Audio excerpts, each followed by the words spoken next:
ఏవి నిన్ను రక్షించావు? నశించిపోయే సువర్ణము అగ్ని పరీక్ష వలన శుద్ధీకరించబడుతుంది. అయితే మీ విశ్వాసము, చెప్పండి ఆ మాట చదవండి ఒకసారి. అయితే దానికన్నా అమూల్యమైన మీ విశ్వాసము శోధనల చేత పరీక్షకు నిలిచినదై యేసుక్రీస్తు ప్రభు ప్రత్యక్షమైనప్పుడు మీకు మెప్పును. ఏం కలుగుద్దట మనకి? Somebody say praise the lord, hallelujah. యేసయ్య ప్రత్యక్షమైనప్పుడు మనకు మెప్పును, మహిమయు ఘనతయు కలుగుటకు కారణమవుతుంది. గట్టిగా చప్పట్లు కొట్టి ప్రభువును మహిమపరచండి. That's the hope of every Christian. ప్రతి దేవుని బిడ్డకున్న నిరీక్షణ అదే.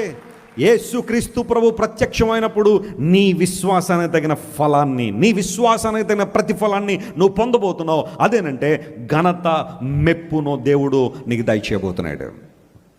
పాపం వల్ల అవమానం వేరు. దేవుని కొరకు ఒకవేళ నువ్వు అవమానించబడుతుంటే, నిందలు పడుతుంటే నీ విశ్వాసాన్ని దేవుడు శుద్ధీకరిస్తున్నాడు. ఆ కారణాన్ని బట్టి దేవుని సేవకుడు అంటాడు, if your faith hasn't been tested, it just a theory. నీ విశ్వాసం పరీక్షించబడకపోతే అది కేవలం